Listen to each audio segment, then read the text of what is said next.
the darkness here is not empty. It has weight to it, a quality of depth that ordinary darkness does not possess, the way a very old room feels different from a new one even when both are unlit and silent.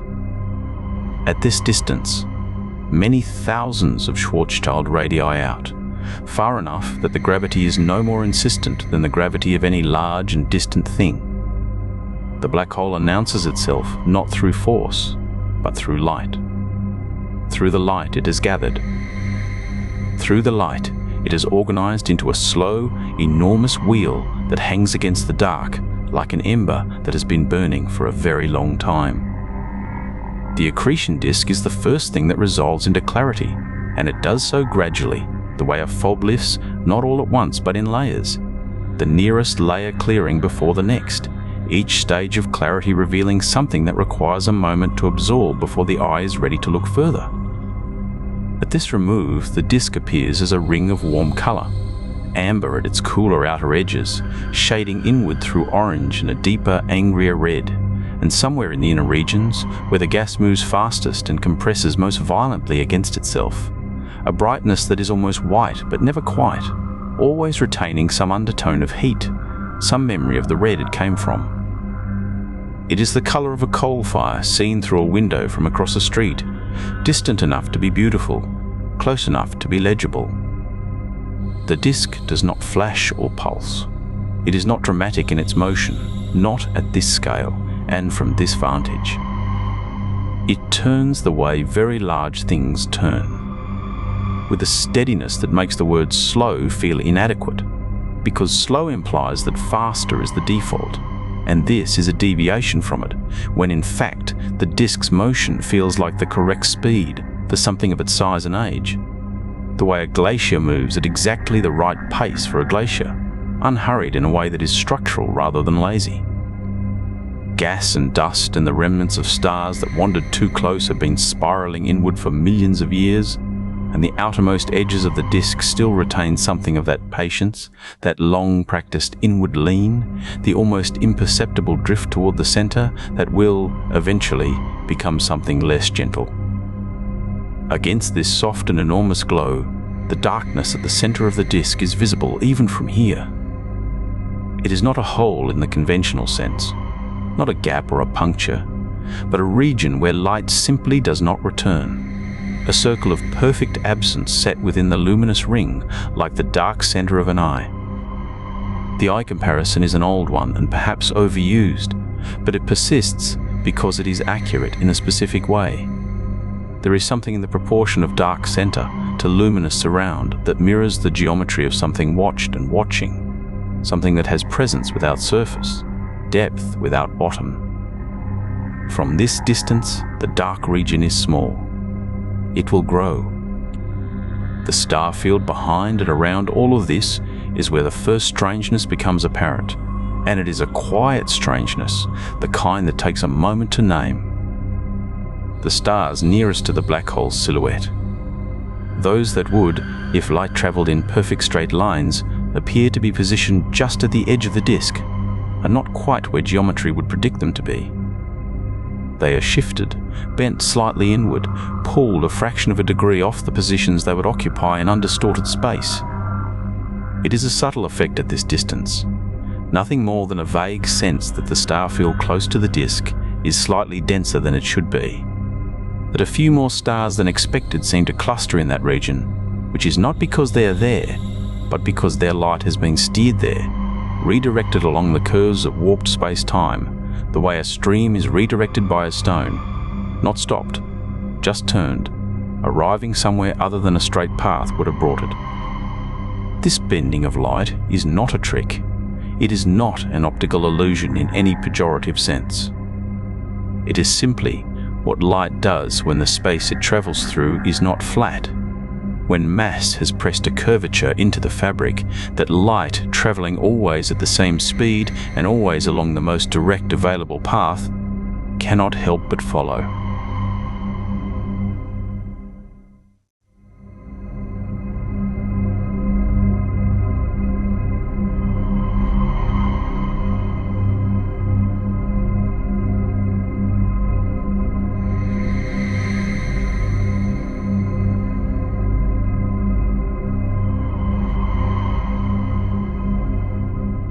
their light arrives somewhere else.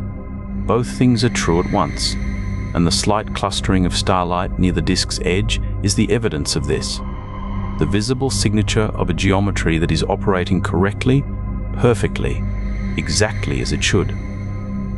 Somewhere in the outer disk, a brighter filament of gas traces an arc and then disperses into the broader glow, the arc lasting long enough to be noticed and then absorbed back into the general luminosity, the way a single instrument in a large orchestra can briefly become audible above the rest before the chord closes again and the individual sound becomes part of the whole. The disk breathes in this way, not rhythmically, not with any period that could be easily measured from this distance, but with the kind of variation that large and complex systems always produce, the small fluctuations that emerge from enormous processes and dissipate back into them without leaving any lasting mark. The light from the disk travels a long time before arriving here. It is not instantaneous, not at this distance. The disk that is visible at any given moment is the disk as it was some time ago, the delay accumulating across the vast intervening space at the only speed light knows. In this sense, looking at the disk is already a form of looking into the past. The image, a record, rather than a live transmission.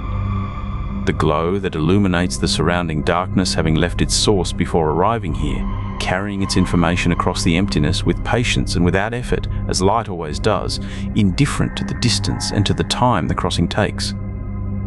The surrounding space is not silent in any electromagnetic sense.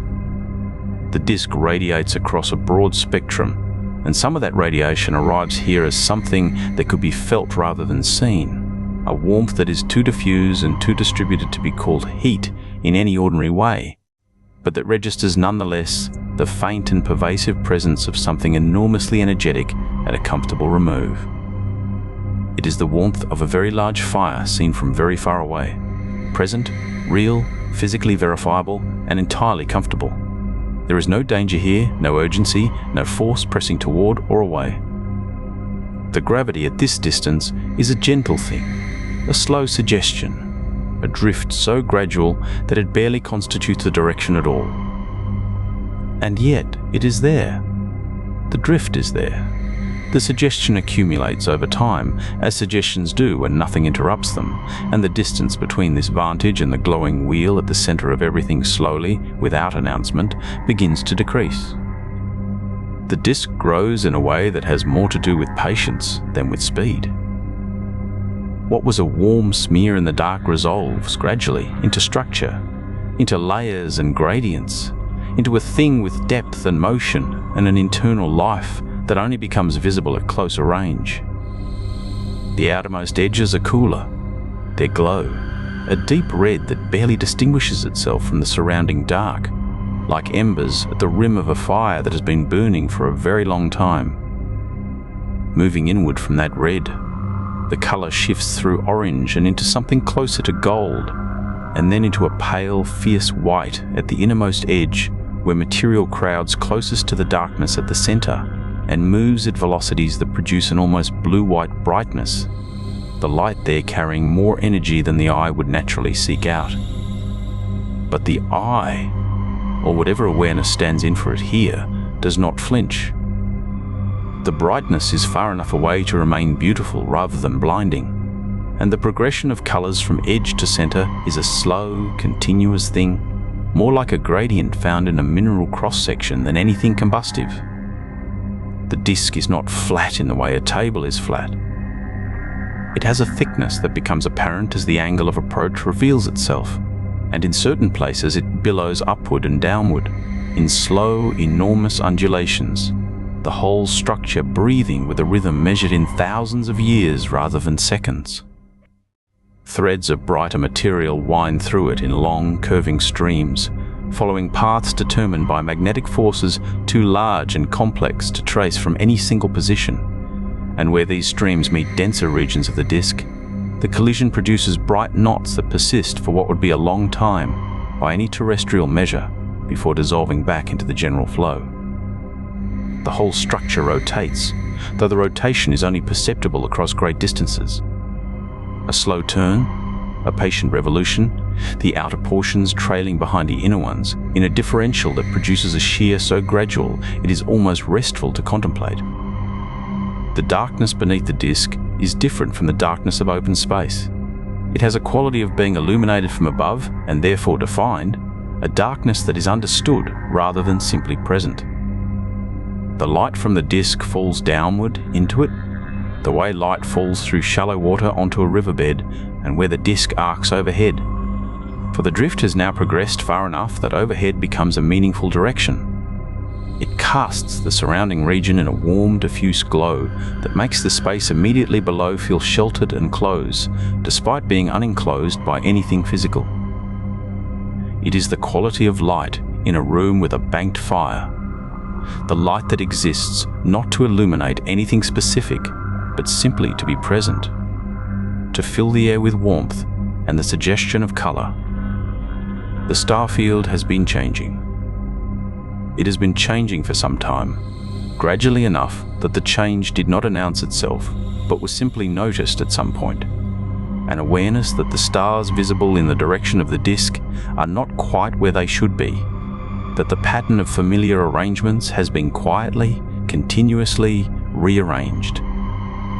Stars that should appear behind the black hole have been pulled around it. Their light, traveling from sources that lie directly beyond, has curved on its long journey and arrived from angles that do not correspond to the straight-line paths that ordinarily describe light's behavior. They appear at the edges of the black hole's silhouette, displaced, and the displacement gives them a faint arc-like quality, as though each point of light is just barely becoming a stroke. Closer in, the arcs become more pronounced. A star that would otherwise be invisible, hidden completely behind the black hole's dark center, bends its light around both sides simultaneously, and the two paths arrive from opposite directions to produce a pair of images of the same source, symmetrically placed, equidistant from the black hole's edge. There are several such pairs visible now, some brighter and some dim, some of them extended into short arcs of their own, as the gravitational geometry catches their light at slightly different angles. The effect is not chaotic. It is, in its way, deeply orderly, a symmetry imposed by the mathematical properties of curved space-time, a structure that has its own internal logic, even if that logic is unfamiliar. The visual field has become a kind of instrument for demonstrating something true about the nature of space itself. Farther around, where the geometry deepens, there is a ring. It is not a crisp thing. It shimmers and varies in brightness around its circumference, brighter in some places than others, as the distribution of light sources behind it contributes unevenly to the whole. But it is, unmistakably, a ring. A circle of light drawn around the black hole's silhouette at a distance that corresponds to the region where the bending of light is most extreme, where paths that came from one side of the sky have been turned so sharply that they have completed nearly a half orbit around the black hole before arriving at this position. This is the Einstein ring, or something close to it, a feature predicted long before anyone imagined observing it, and now present here as simply and matter-of-factly as the disk and the stars. The universe visible from this distance is the same universe. Nothing has been added or removed. Every photon that reaches this position has traveled from some real source and carried genuine information about the thing that emitted it. But the geometry through which those photons have traveled has treated them with something other than indifference, has shaped their paths in ways that rearrange the map of the sky, and the result is an image of the familiar universe that has been quietly, profoundly altered, not distorted in a way that suggests error or damage, but transformed in a way that suggests depth, a reminder that the flat sky familiar from the surface of ordinary worlds is itself a simplification, an approximation that holds because the gravity involved is gentle enough to permit it. Here, the approximation has been gently retired. There is something restful about watching this. The light curves around the central darkness, and in curving, reveals the darkness more clearly than a direct view ever could. the way a frame defines a painting not by being the painting itself, but by giving the eye a boundary to orient against. The black hole's silhouette is darker than the dark of empty space, a darkness that is not merely the absence of nearby light sources, but the absence of the light that would otherwise arrive from behind, intercepted and redirected to form the ring and the arcs and the displaced stars gathered at the edges. The silhouette is round, nearly perfect in its roundness, because the physics that produces it is the same in every direction and plays no favorites with geometry. The drift continues. It continues at the same unhurried pace it has maintained throughout, a pace that is not chosen but simply is, the result of all the forces involved arriving at their present balance, which is not a balance at all, but a slow yielding, a gradual permission granted by the accumulated geometry of the space ahead. The disk spreads wider in the field of view, the ring brightens at its lower arc, where the disk's own light adds to it. The colors of the innermost regions sharpen and intensify, and the warm, sheltered quality of the light in this region deepens. The way the light in a room deepens when the hour has grown late, and there is nothing left to do but let the fire burn down at its own quiet rate. The stars are no longer where they were. Not in the sense of having moved. There is no sudden relocation, no perceptible jump. But the accumulated drift of the descent has brought about a transformation that is now impossible to ignore. A wholesale redistribution of light across the visible sky that has been happening slowly enough, gently enough, that it arrives as a completed fact rather than a witnessed process. The stars that once occupied the full dome of space above and around and below have gathered themselves, drawn inward by the geometry of this region, compressed toward a luminous band that runs like a pale seam around the black circle at the center of everything. The band shimmers faintly. It contains multitudes, the light of thousands of stars folded into a ring by the curvature of space-time, each source arriving from a different original direction, but bending by the time it reaches this location toward the same apparent destination, which is the equatorial region of a sphere defined not by any surface, but by a set of conditions, a particular relationship between gravity and velocity and the nature of light itself. This is the Photon Sphere, and it lies at a distance of roughly 1.5 times the radius of the event horizon, suspended in the geometry of this place like a thought held very still. What happens here is, in its way, the strangest thing that happens anywhere in the vicinity of a black hole. Light, which travels in straight lines, which has no mass, which cannot be made to curve except by the curvature of space itself, travels here in circles.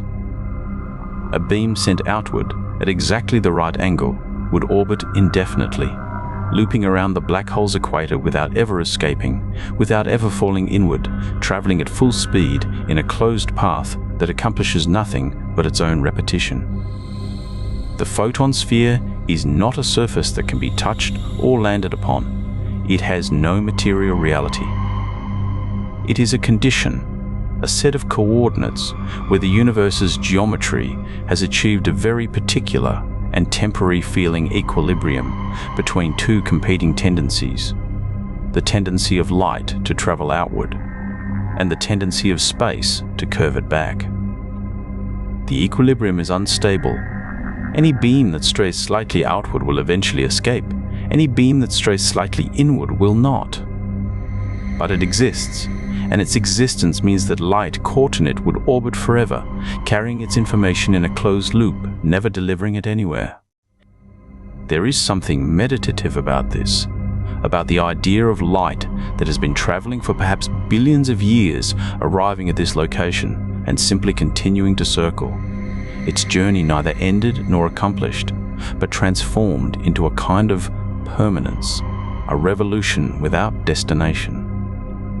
The light of a galaxy on the other side of the black hole, having bent around the mass and entered an orbital path, would carry the image of that galaxy in its oscillation, wrapping it endlessly around a darkness that will never see it.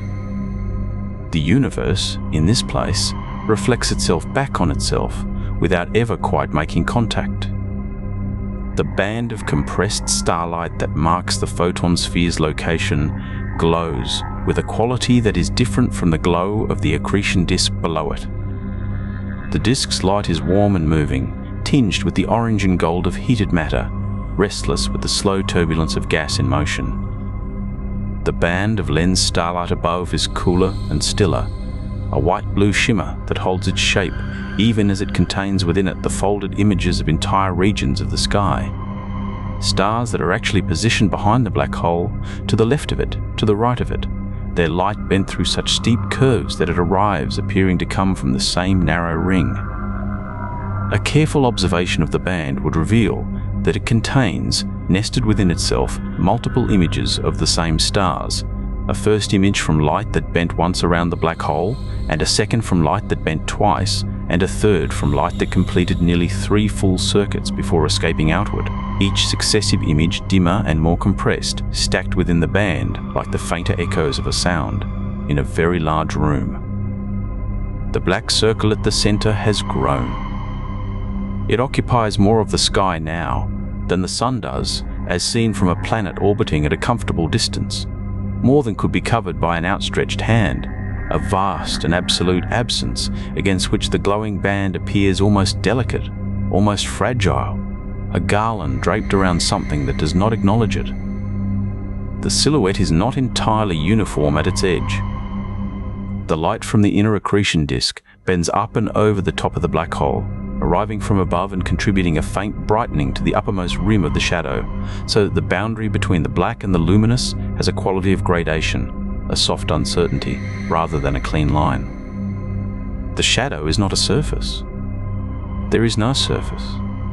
It is the shape of the region from which no light escapes, projected outward, a visual representation of a boundary that is mathematical in nature. The sense of stillness here is remarkable, given that everything in this region is in motion. The disk turns. The lens starlight moves through its bent paths. The trajectory that carries this vantage point inward continues its slow change. And yet the quality of the visual field has settled into something that does not feel transient, a configuration that has a kind of permanence about it, the way a landscape viewed from a certain distance seems to hold its arrangement, even though all its components are subject to weather and time and geological drift. The Photon Sphere does not announce itself. It has no special light of its own, no marker, no threshold that announces a crossing. It makes itself known only through the distribution of light around it, through the completed compression of the star field into its band, through the particular quality of the sky that has replaced the sky that existed farther out. The accretion disk, seen from here, has a new character. Its near side sweeps upward and toward the center in a great arc, its far side visible above the plane because the light from it bends up and over the black hole's gravity to arrive from overhead. The disk, which is a flat structure, appears to curve around the black hole like a halo, its upper limb visible where physics insists it should be hidden. A piece of spatial origami that is simply the honest shape of light doing what light does when space has this particular curvature. The brightest point in the near arc glows with concentrated heat, the blue shift of approach adding its increment to the disk's own emission, while the receding arc on the other side is somewhat dimmer and warmer in tone, the two halves of the same structure appearing, to an observer in this position, as though they belong to different fires. There is time here to simply look. That is not nothing. The universe arranged in this configuration, the band of compressed stars, the asymmetric glow of the disk, the absolute circle of the shadow, is not something that has many observers, and the act of simply remaining present to it, drifting very slowly inward in the accumulated quiet of this region, has its own weight. The light orbiting in the Photon Sphere may have been traveling since before there were planets, since before there were heavy elements, enough to make them. It does not know it is circling. It is not waiting for anything. It is simply the universe maintaining a particular shape at this particular location, as unremarkably as still water maintains the shape of its container, as quietly as a stone rests at the bottom of a river with the current moving over it, indifferent and unhurried and complete. The band continues to shimmer. The shadow holds its shape. The descent continues, as it has always continued, as it will continue. The mathematics of the boundary arrive before anything else does, or rather, the mathematics arrived long before the descent began and have simply been waiting here, patient as a property of space, unremarkable as the curvature of a lens. There is a distance from the center, a specific, calculable distance, derivable from the mass of the black hole alone, beyond which the geometry of space-time closes upon itself in a particular way, and that distance describes a surface, a sphere, a horizon. The word horizon is apt in ways that reward quiet contemplation. A horizon on an open plain is not a thing in the landscape. It is not a wall, not a substance, not a place that could be walked to and touched. It is a relationship between a position and a geometry, and it moves as the observer moves, always the same distance ahead, always made of nothing more than the angle at which the world curves away from sight. The event horizon of a black hole is a horizon in something like this sense, though it is also stranger than that, stranger than any ordinary analogy can hold without slipping. For a black hole of the mass gathered here, many millions of times the mass of the sun, perhaps hundreds of millions, the kind of object that anchors entire galaxies at their centers. The event horizon sits at an enormous remove from the singularity within. The tidal forces at this boundary, the difference in gravitational pull between one side of a body and the other, are negligible. They are smaller, in fact, than the tidal forces the moon exerts on the oceans of a small rocky planet, gentler than the pull. A person feels simply standing upright on such a world, with one end of them slightly closer to the center of gravity than the other. There is nothing at the event horizon that would announce itself to any sense. No surface rises to meet the falling traveler. No temperature spikes, no pressure mounts, no light changes quality in any way that would distinguish this moment from the moment before it. The descent continues at the same rate it has been continuing. The accretion disk, visible still over the shoulder of the fall, still glows with its familiar warmth. The compressed band of starlight that ringed the shadow at the Photon Sphere has shifted somewhat, the geometry of it rearranged, but gently. And then the horizon is behind. It was crossed, and no crossing was felt. This is perhaps the most philosophically interesting fact in all of physics. Not the singularity, not the time dilation, not the bending of light into rings, but this, that a threshold of absolute significance can pass without a whisper of sensation.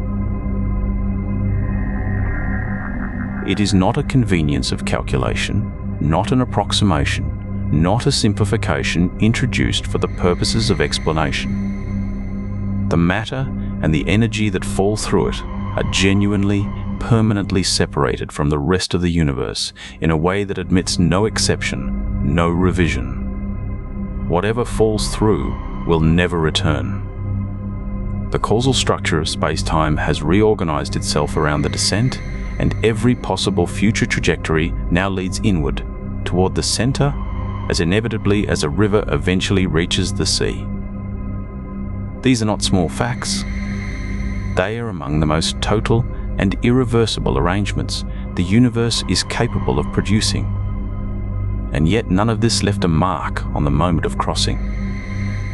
The horizon cannot be observed from within it, cannot be detected by any instrument brought along, cannot be felt through any physical sense. It is known only by its consequences, only by what becomes possible and what becomes impossible in the time that follows, and even then it is known only in retrospect, only after the crossing has already occurred.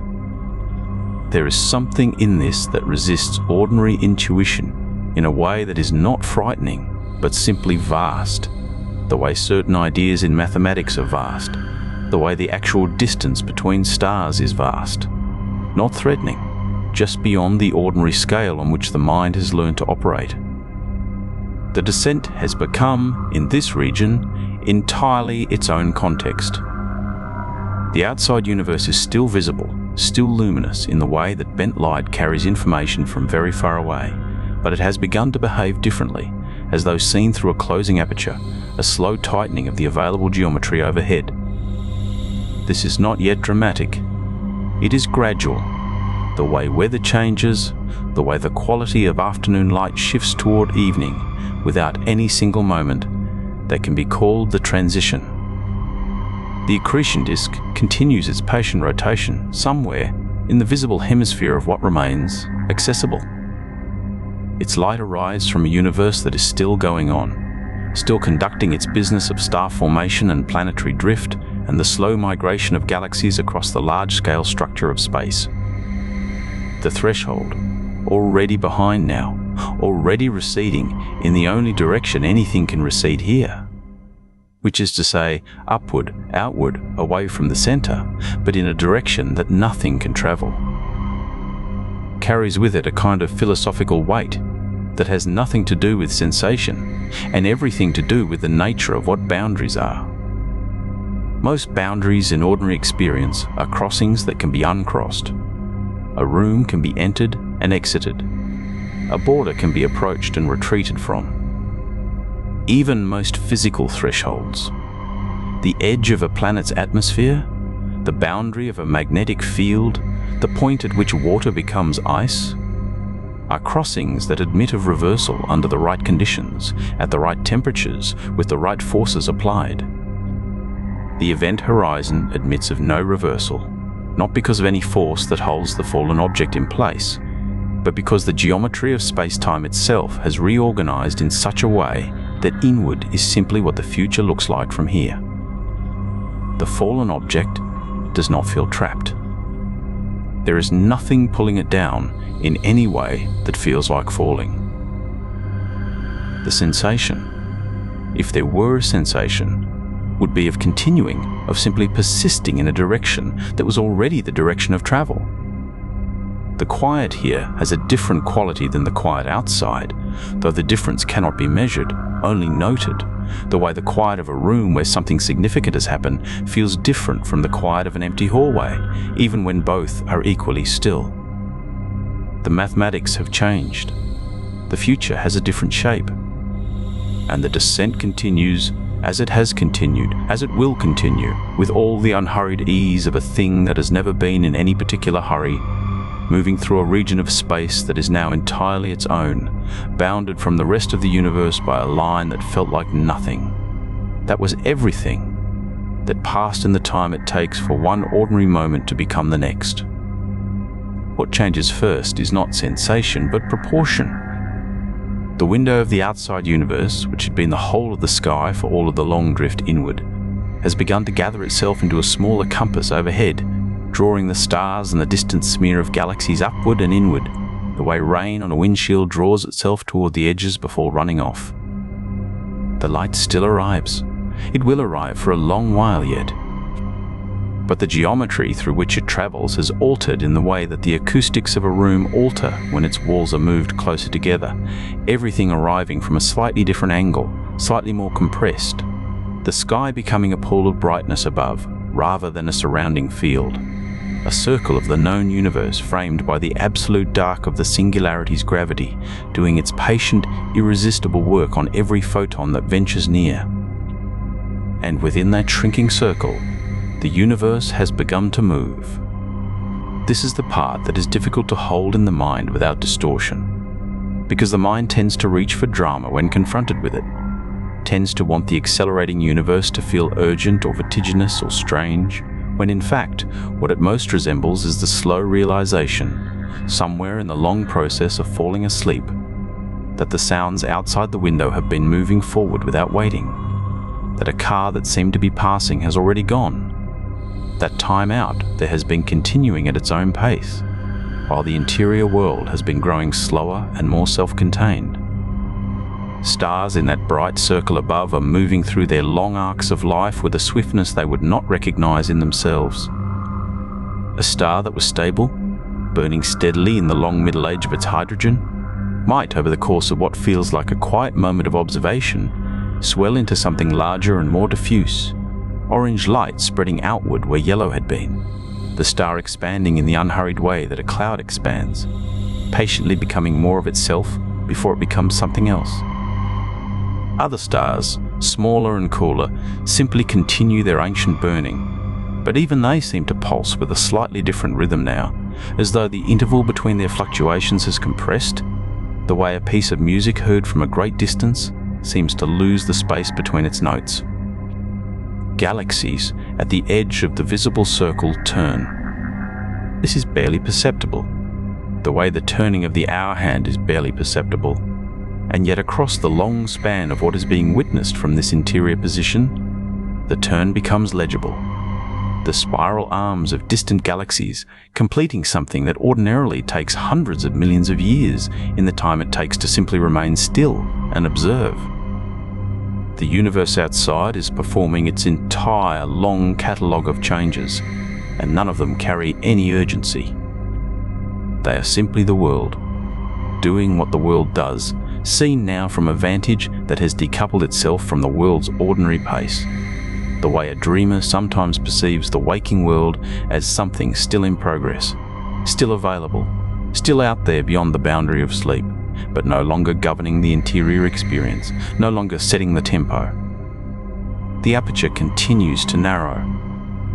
This is not darkness arriving, but the field of view retiring, the way the peripheral vision softens and retreats when attention finally releases the effort of staying focused, the surrounding world not disappearing so much as becoming less insistent, less available, less relevant to wherever the center of experience has gone.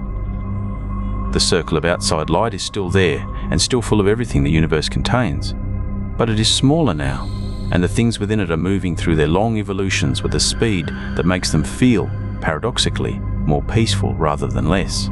The way a time lapse of a flower opening can carry a profound stillness, even as it depicts rapid change, because the motion is continuous and purposeful and entirely without anxiety. What arrives instead of urgency is something closer to retrospect. There is a quality that belongs to the late hours of a long journey, when the destination is understood to be approaching and the last of the familiar landmarks have been passed, and what remains is simply the movement itself, the continuity of motion without any particular task attached to it. The outside universe continuing its acceleration overhead does not ask anything of the observer. It does not need to be responded to or remembered or even fully understood. It is simply there, doing its vast and patient work. And the distance between that work and the present interior silence is growing in a way that is genuinely comfortable. The way the distance between a sleeping mind and its daily concerns grows through the early hours of the night. Not violently severed, but gradually irrelevant. The concerns still existing somewhere in the world, still real, still unresolved, but no longer present in any way that matters. The circle diminishes. A galaxy that had been visible as a clear spiral, its arms catching whatever ancient light still reaches this interior space, becomes a smear, then a point, then simply part of the general glow of the circle's last brightness.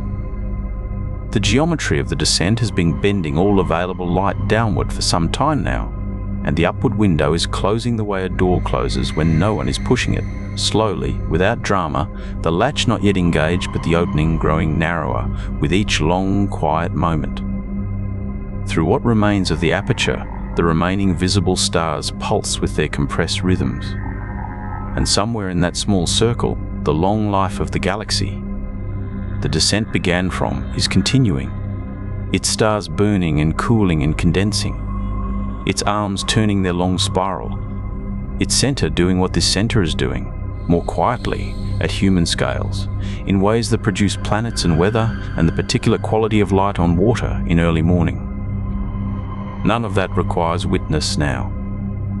The circle has become small enough that it is more suggestion than window, a softly luminous point overhead that carries within it, mathematically, the entire remaining visible universe compressed to something that is more feeling than image, the way a long familiar piece of music eventually becomes more feeling than sound, absorbed past the stage where it needs to be listened to actively, settling into the body as something already known and therefore restful. The acceleration of everything outside continues, presumably, galaxies living their whole long lives in intervals that have become too compressed to distinguish, the aperture too small to resolve individual stars from their neighbours, the light arriving as a kind of aggregate warmth rather than as information, soft and undifferentiated and soon to be, gently, entirely absorbed into the surrounding dark. The interior is very quiet.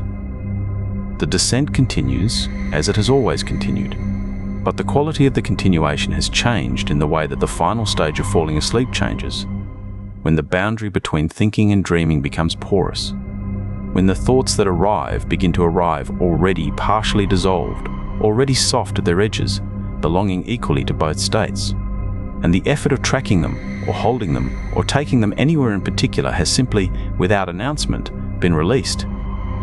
The darkness here is not an absence, so much as a presence of its own, something that has weight and depth in the way that deep water has weight and depth, not pressing or confining, but simply there, surrounding, complete, extending in every direction without a far edge or a near one, without a floor or a ceiling, without any surface against which a direction might be measured or named. There is no up remaining and no down, and the loss of these is so gradual that it registers not as disorientation, but as a kind of simplification, the way a room becomes simpler when everything unnecessary has been removed from it, until what is left is only the quality of the space itself, the way it holds the air, the way silence settles into its corners and stays. The descent that has carried things this far is still, in some sense, continuing, because the geometry of this place arranges all paths so that they move inward, always inward, toward the centre, that may or may not be a centre in any sense that a traveller could recognise upon arrival, but this too is a distinction that has lost most of its urgency, the way distinctions do when there is no longer any practical need to act upon them, when the journey is so far along that the only remaining thing is the journey itself, quiet and without remainder. What is left of light is nothing that could be called light in the ordinary sense of the word, nothing with direction or source or colour, nothing arriving from anywhere or illuminating anything in particular, only a quality of the dark itself, which is so complete and so even, that the eye, if there were an eye, would find nothing to settle on, nothing to distinguish near from far, nothing to suggest that the darkness has any grain or texture at all, only its own smooth and total presence, extending outward past any boundary that thought could follow. Sound has been absent for so long that its absence no longer registers as a feature of the place, the way the absence of sound in a very still room eventually stops being noticed and becomes simply the condition of the room, indistinguishable from the room itself, part of what the room is, rather than something the room is without. The cold that exists here is not the cold of wind or of open space in the ordinary sense, not the kind of cold that moves against a surface and removes heat from it, but something more fundamental and more still. The cold of a place where the usual transactions between matter and energy have grown very slow, where everything that might once have been described as movement has settled into something closer to the memory of movement, the faint and directionless residue of a long deceleration that has now very nearly run its course. There is a kind of rest in this, a quality that belongs to the deepest and most uneventful portions of sleep, when no dream arrives to fill the dark with shape or story, when consciousness, whatever remains of it, is simply present in the stillness without agenda or itinerary, without the low hum of anticipation that usually underlies even the quietest waking moments, that readiness to respond which is so constant it usually goes unnoticed until it too has fallen quiet. The singularity, if there is a singularity, and if it is approached, is not experienced as a wall or a flaw or an event of any recognizable kind, because the frameworks within which events are recognized have grown too soft to hold their shape. The way ice left in a warm place does not break, but simply becomes gradually less defined at its edges, less insistent on its own boundaries, until the boundary is no longer a thing that can be said to exist in any meaningful sense, and what remains is something simpler and more continuous and harder to name. There is only the dark, which is not frightening and not cold in any way that requires a response, which is simply itself, complete and sufficient, asking nothing, offering nothing, being only what it is with the full and unqualified thoroughness of something that has no other condition, no other mode, no waiting state from which it might yet become something else. The darkness continues. It has no edges to soften and no center to arrive at, and no quality that changes from one moment to the next, and so the moments themselves become difficult to distinguish from one another, gentle and identical, settling one into the next. The way layers of fine sediment settle through still water, each one indistinguishable from the one before it, each one coming to rest in exactly the place where it is meant to rest, adding its small weight to everything that has already come to rest, adding its small weight to everything that has already come to rest beneath it. And in this way, the darkness simply is, as it has been, as it will continue to be, without urgency, without boundary, without anything that might be called a surface or a sound or a light, only the deep and even and complete quality of a stillness so total that it has become at last indistinguishable from rest.